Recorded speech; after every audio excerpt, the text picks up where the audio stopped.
Really briefly, I wanted to talk about a blade that I had showed on the channel a while ago, and there was definitely some interest. This is the Wright Illuminous. So the Illuminous is, in my opinion, kind of like a really big version of a Genesis. Just a fatter, bigger version of a Genesis, but not in every way. So here's the handle, the contours of the handle. I hate blade videos that never show contours of the handle. They'll do the entire knife video like this, and like this, and like this, but they'll never show you what the actual palm swells look like or the contours in general. I can't stand that. This is what it looks like. So the blade to handle ratio is obviously going to be a little different for some of you. I think in the bushcraft world, we're used to like 4-inch blade, 4-inch or 5-inch handle, something like that. And this one is a longer blade and a slightly shorter handle, although I wear XL size hands and it fits my hand just fine. I'm not going to say that this is dramatically superior to the Genesis though. When it comes to the handle, let me pull one out real quick here. I have a Genesis, let's see, this is 3V and this is 3V. And this one has liners. This one does not have liners. But just to show you, the actual blade, other than stock thickness, is not really that much bigger. And the handle itself is not bigger. If I can just line that up a little better for you. I think if I needed a bigger handle from here, I would try out the Gen 3 and get it with liners, and perhaps that one would be just a tad bit bigger. But this doesn't cause me problems. I don't have issues with this or with this one. Here's one more comparison. This is a next gen, and this one happens to be in A2.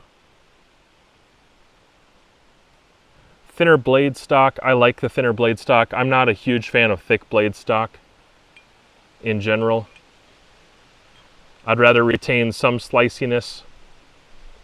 You can see, maybe we're right about there.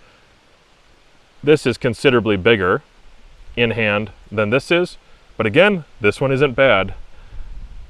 When it comes to bushcraft and that sort of thing, which one do I actually use the most? Well, lately it's been this, and I think that's because it's newer, and we always use things more when they're newer. I really like the design of the blade. I like the look of the blade and almost everything about it. Again, I would have gone with a thinner blade stock thickness if it was available.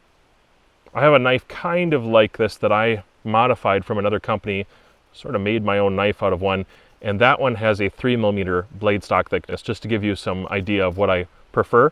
But that's not what the designer of this one had envisioned, so no big deal. It's not like they did anything wrong or bad even. This is a great knife. I just prefer thinner blade stock thickness overall. That being said, let's see, what have I carved? I've done some spoons with this. I've done a lot of notches, some firecraft stuff. I might kill and cook with it today. I probably won't kill with this, although I probably could throw it at it.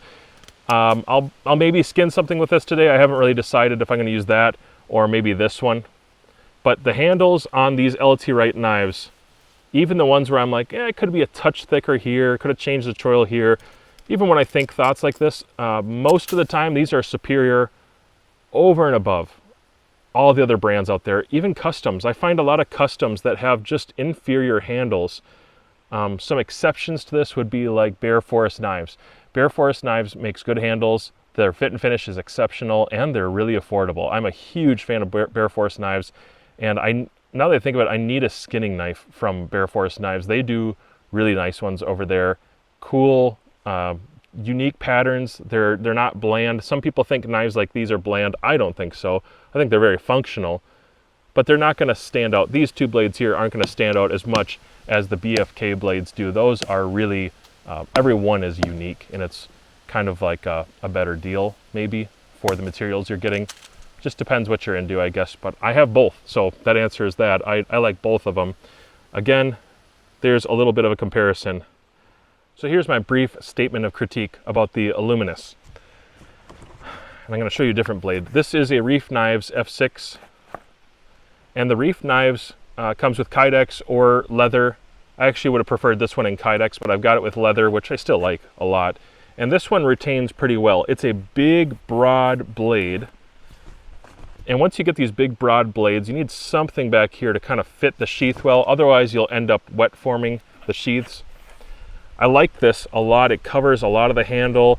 It's just right for the style of the sheath. And this is, in fact, from the same maker. So this sheath seems to fit really well for this blade. And it's roughly similar size to the Illuminous.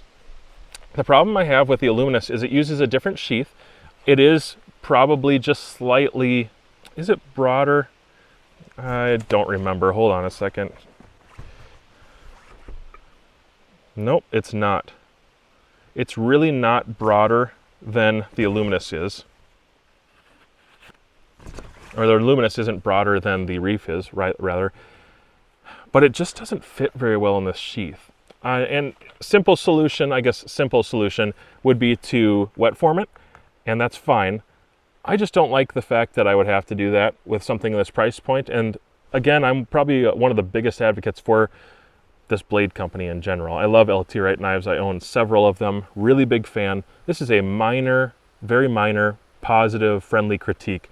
I think this sheath is a little too sloppy for what this is. Now the price point on these, if you end up buying one of these, it's going to be closer to $285, somewhere in that range if you don't get liners. And if you do get liners, you're going to pay over $300 a lot of times. So I feel like in that price point, we got to be coming up with a better sheath than this one. It's just a little too rattly. And I don't feel that it's secure. I feel that in my backpack, if this was ever to go upside down, I'm 100% sure this sucker's coming out and it's gonna cut up whatever's in that backpack, because this thing is razor sharp. Now I love the blade, I love the company, and this is not to say don't buy this. What I am saying is when you buy this, because you totally should, when you buy this, you're gonna wanna consider either wet forming or asking them to make a Kydex for you, a custom Kydex. That's something that they offer there. And I think you'll be more pleased with it. Or if you just wanna be cheap, do what I'm gonna do. I'm gonna wet form this one and try not to get it, so it's cutting when I take it out. I'm just gonna wet form a little bit right here just to give it a tiny bit more retention so it won't fall out on its own. It's a little too loose and it makes me nervous. Other than that, for those of you who are asking, yes, I like the Illuminous. I like it a lot. It's worthwhile. Ironically and unfortunately, I feel like I need to say this.